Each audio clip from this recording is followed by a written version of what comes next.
भक्त विष्णुदास और चोल की कथा। इसी कार्तिक मास के महात्म्य वर्णन के प्रकरण में नारद जी ने श्री विष्णु भक्ति की प्रशंसा में एक बड़ी ही सुंदर कथा का उल्लेख किया है। उसमें दिखाया गया है कि भगवान बड़े बड़े यज्ञों से भी शीघ्र प्रसन्न नहीं होते और भाव होने पर साधारण पूजा से ही प्रसन्न हो जाते हैं। यह कथा पद्म पुराण में भी है। पहले कांचीपुरी में चोल नाम के एक चक्रवर्ती राजा हो गए हैं। राजा चोल के राज्य में कोई भी मनुष्य दरिद्र, दुखी तथा पाप में मन लगाने वाला अथवा रोगी नहीं था। एक समय की बात है, राजा चोल अनंत शयन नामक तीर्थ में गए, जहां जगदीश्वर भगवान विष्णु ने योग निद्रा का आश्रय लेकर शयन किया था। वहां भगवान विष्णु के दिव्य विग्रह की राजा ने विधि पूर्वक पूजा की।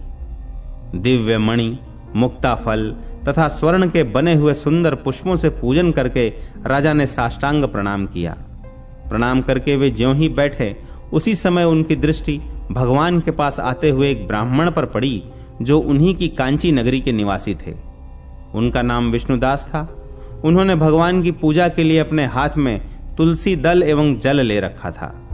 निकट आने पर उन ब्रह्मर्षि ने विष्णु सूक्त का पाठ करते हुए देवाधिदेव भगवान को स्नान कराया और तुलसी की मंजरी तथा पत्तों से उनकी विधिवत पूजा की। राजा चोल ने जो पहले रत्नों से भगवान की पूजा की थी, वह सब तुलसी पूजा से ढक गई। यह देखकर राजा कुपित होकर बोले, विष्णुदास, मैंने मणियों तथा स्वर्ण से भगवान की पूजा की थी, वह कितनी शोभा पा रही थी। तुमने तुलसी दल चढ़ाकर उसे ढक दिया। मुझे तो ऐसा जान पड़ता है कि तुम दरिद्र और गंवार हो, भगवान विष्णु की भक्ति बिल्कुल नहीं जानते। राजा की यह बात सुनकर द्विज श्रेष्ठ विष्णुदास ने कहा, राजन, आपको भक्ति का कुछ भी पता नहीं है। केवल राजलक्ष्मी के कारण आप घमंड कर रहे हैं। तब नृप श्रेष्ठ चोल ने हंसकर कहा, तुम तो दरिद्र एवं निर्धन हो, तुम्हारी भगवान विष्णु में भक्ति ही कितनी है। तुमने भगवान विष्णु को संतुष्ट करने वाला कोई भी यज्ञ, दान आदि नहीं किया और न पहले कभी कोई देव मंदिर ही बनवाया है। इतने पर भी तुम्हें अपनी भक्ति का इतना गर्व है। अच्छा, तो ये सभी ब्राह्मण मेरी बात सुन लें। भगवान विष्णु के दर्शन पहले मैं करता हूं या यह ब्राह्मण? इस बात को आप सब देखें, फिर हम दोनों में किसकी भक्ति कैसी है, यह सब लोग स्वतः जान लेंगे। ऐसा कहकर राजा अपने राजभवन को चले गए। वहां उन्होंने महर्षि मुद्गल को आचार्य बनाकर वैष्णव यज्ञ प्रारंभ किया। उधर सदैव भगवान विष्णु को प्रसन्न करने वाले शास्त्रोक्त नियमों में तत्पर विष्णुदास भी व्रत का पालन करते हुए वहीं भगवान विष्णु के मंदिर में टिक गए। उन्होंने माघ और कार्तिक के उत्तम व्रत का अनुष्ठान, तुलसी वन की रक्षा, एकादशी को द्वादशाक्षर ओम नमो भगवते वासुदेवाय मंत्र का जप, नृत्य, गीत आदि मंगलमय आयोजनों के साथ प्रतिदिन षोडशोपचार से भगवान विष्णु की पूजा आदि नियमों का आचरण किया। वे प्रतिदिन चलते फिरते और सोते सब समय भगवान विष्णु का स्मरण किया करते थे। वे सब प्राणियों के भीतर एकमात्र भगवान विष्णु को ही स्थित देखते थे। इस प्रकार राजा चोल एवं विष्णुदास दोनों ही भगवान लक्ष्मीपति की आराधना में संलग्न थे। दोनों ही अपने अपने व्रत में स्थित रहते थे और दोनों की ही संपूर्ण इंद्रिय तथा समस्त कर्म भगवान विष्णु को समर्पित हो चुके थे। इस अवस्था में उन दोनों ने दीर्घकाल व्यतीत किया। एक दिन की बात है कि विष्णुदास ने पूजा पाठ आदि नित्य कर्म करने के पश्चात भोजन तैयार किया, किंतु कोई अलक्षित रहकर उसको चुरा ले गया।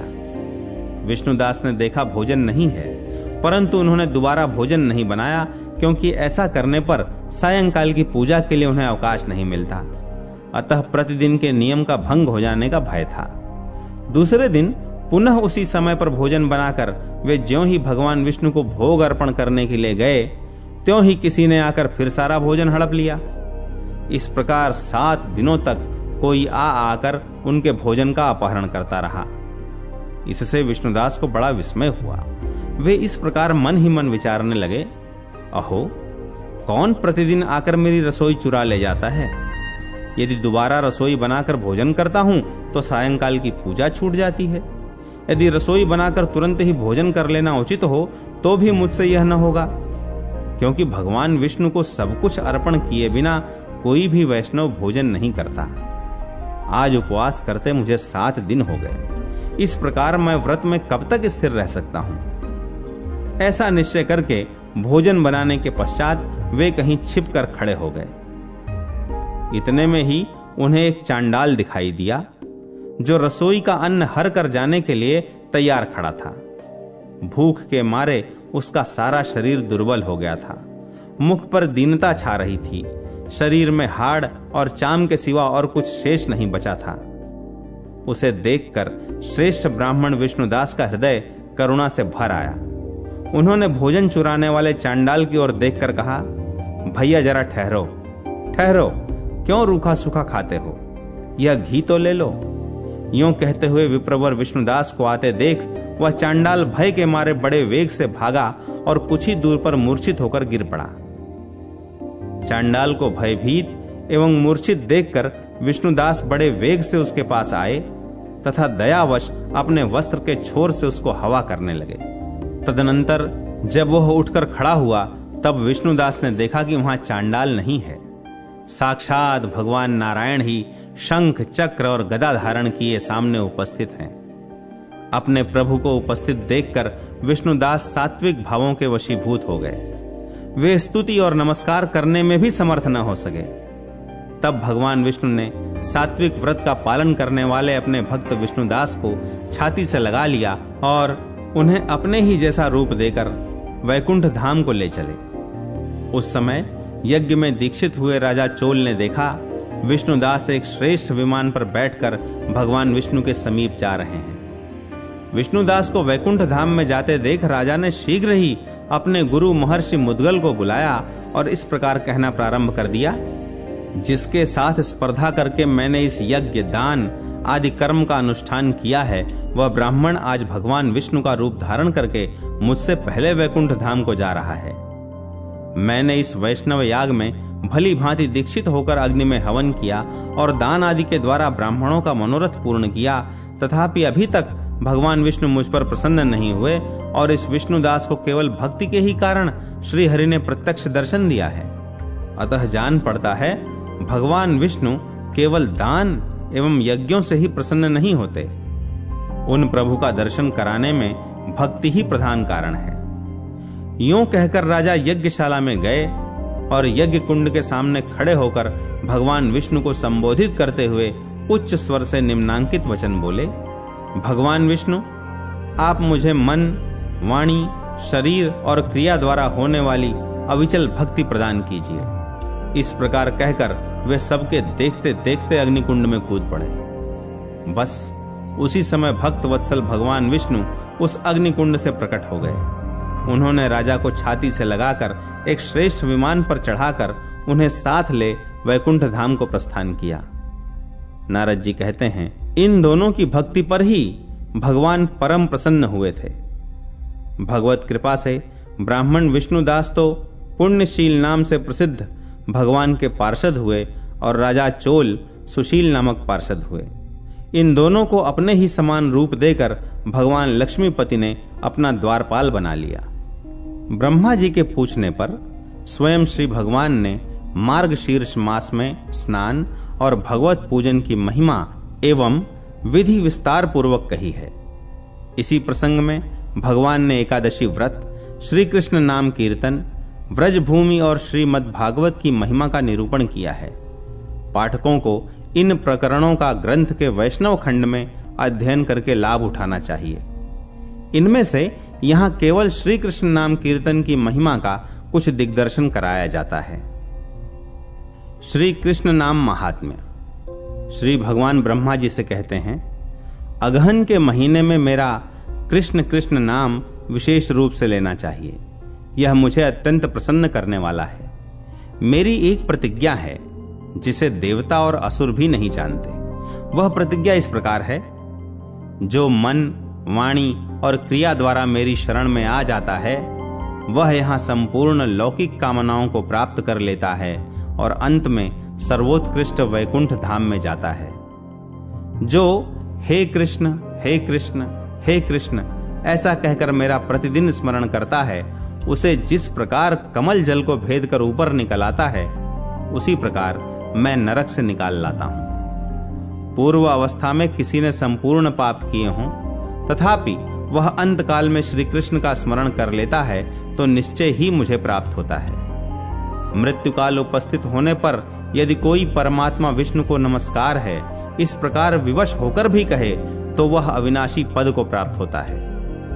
यदि कृष्ण कृष्ण का उच्चारण करता हुआ कोई श्मशान में अथवा सड़क पर भी मर जाता है तो भी वह मुझको ही प्राप्त होता है। जो मेरे भक्तों का दर्शन करके कहीं मृत्यु को प्राप्त होता है, वह मनुष्य मेरा स्मरण किए बिना ही मोक्ष प्राप्त कर लेता है।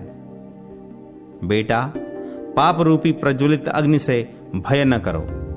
श्री कृष्ण रूपी मेघों के जल बिंदुओं से उसे सींच कर बुझा दिया जाता है। तीखी दाढ़ों वाले कलिकाल रूपी सर्प का क्या डर है। श्री कृष्ण के नाम रूपी ईंधन से उत्पन्न आग के द्वारा वह जलकर नष्ट हो जाता है। जिस प्रकार प्रयाग में गंगा, शुक्ल तीर्थ में नर्मदा और कुरुक्षेत्र में सरस्वती हैं, उसी प्रकार सर्वत्र श्री कृष्ण का कीर्तन सब पापों को नष्ट करने वाला है। संसार समुद्र में डूबकर जो महान पापों की लहरों में गिर गए हैं, ऐसे मनुष्यों के लिए श्री कृष्ण स्मरण के सिवा दूसरी कोई गति नहीं है। जो पापी हैं, जिनमें श्री कृष्ण स्मरण की भावना नहीं है, ऐसे मनुष्यों के लिए परलोक की यात्रा के समय श्री कृष्ण चिंतन के सिवा दूसरा कोई पाथेय नहीं है। उसी का जन्म एवं जीवन सफल है तथा उसी का मुख सार्थक है जिसकी जिह्वा सदा कृष्ण कृष्ण का कीर्तन किया करती है। जिसने एक बार भी हरि इन दो अक्षरों का उच्चारण कर लिया, उसने मोक्ष के लिए जाने को कमर कस ली है। कृष्ण कृष्ण के कीर्तन से मनुष्य का शरीर और मन कभी श्रांत नहीं होता, उसे पाप नहीं लगता और विकलता भी नहीं होती। जो कृष्ण नामोच्चारण रूपी पथ्य का कलयुग में त्याग नहीं करता, उसके चित्त में पाप रूपी रोग नहीं पैदा होते। श्री कृष्ण नाम का कीर्तन करते हुए मनुष्य की आवाज सुनकर दक्षिण दिशा के अधिपति यमराज उसके 100 जन्मों के पापों का परिमार्जन कर देते हैं। सैकड़ों चांद्रायण और सहस्त्रों पराक व्रत से जो पाप नष्ट नहीं होता, वह कृष्ण कृष्ण का कीर्तन करने मात्र से नष्ट हो जाता है।